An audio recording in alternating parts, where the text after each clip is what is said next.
Hi, I'm Brian Jackson, editor of IT World Canada. I'm here at Technicity today. We're co-hosting this with the City of Toronto, so I have the CIO of the City of Toronto, Rob Meikle, here with me to discuss the keynote he just gave. Welcome, Rob. Thanks, Brian. It's a real pleasure to be here and an exciting opportunity just to share about really how our world is changing. And what I try to communicate even in that keynote is that, over 50%, just over 50% of the world's population resides in cities, and that number is going to increasingly grow.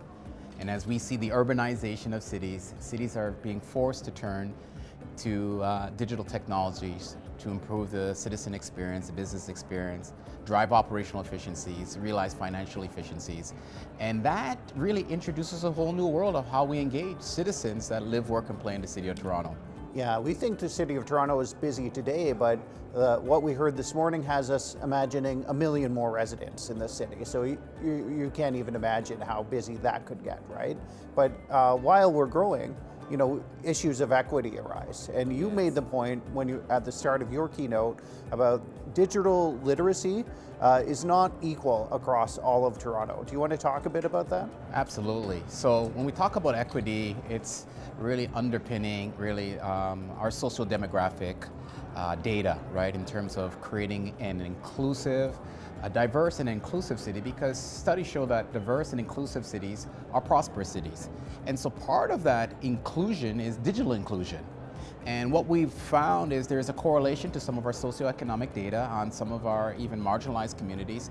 They don't have the same access, digital access. And for us, we define access as availability and affordability. And so we've had to create digital access points. We have 100 library branches across the City of Toronto, and one of the more popular services through our libraries is people going to the library to utilize the Wi-Fi, to use the internet.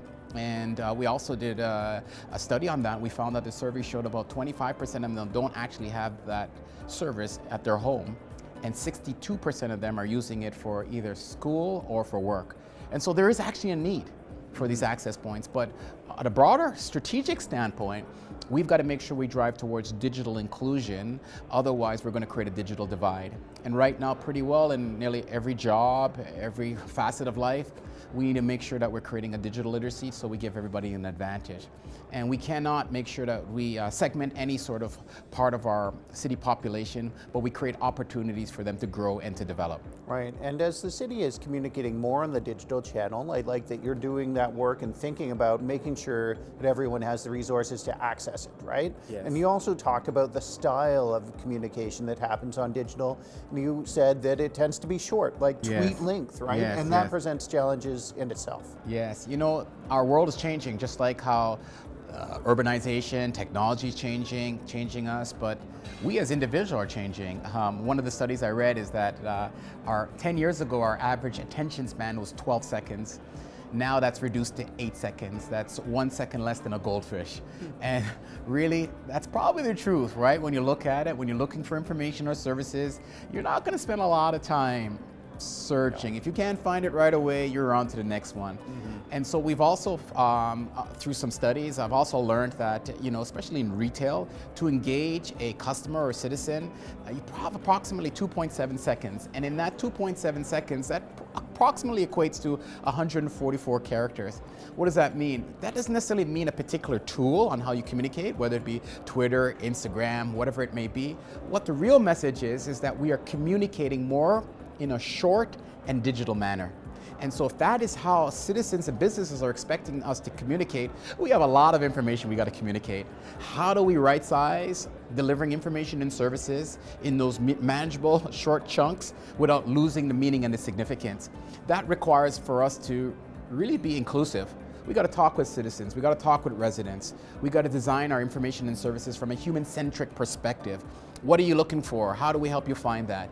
And that's really helped us to deliver services more effectively, but also to really take a look at even our overall business model. Are we creating those omni-channels for people to access information and services at the City of Toronto in a meaningful, practical, efficient way for themselves? Yeah, and the final point that you made, which I thought was really interesting, is talking about how sometimes the speed of digital is so fast, but when you're coming at it from a government perspective that's driven by policy, slowing down is useful. And you raised the example of disruptive data, you called it, that the ways that tech companies want to use data isn't always compatible with government policies. So this is another problem that you're dealing with. Yeah, I think anytime we talk about innovation, modernization, transformation, we've got to think differently. I really believe that technology and the data is available, and we need to use those things because data allows us to solve the root of the problem, not just the symptom of the problem. But the reality is we have a responsibility as civil servants to ensure public safety, right? And we have to look out in the best interest of citizens. And so policies weren't just created because people had nothing to do. They were created with a purpose.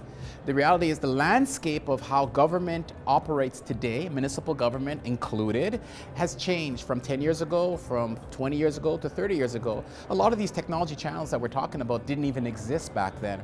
And so the real opportunities when we're talking about modernization and innovation and transformation is how do we look at even at existing policies to make sure they align with the citizen experience we're trying to create through these digital channels.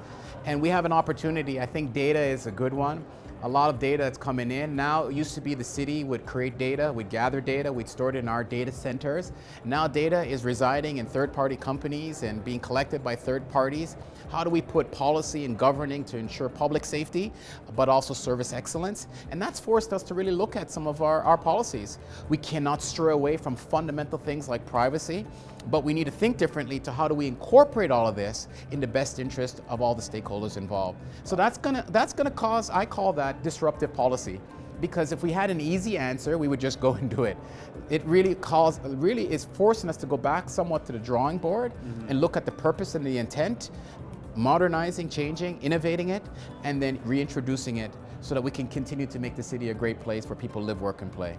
That's great, Rob. It's really fascinating to hear from the inside point of view what sort of issues the city is dealing with in the year 2020, right? It's really what we're talking about. This is what the future looks like here. Yes. Thank you, Brian.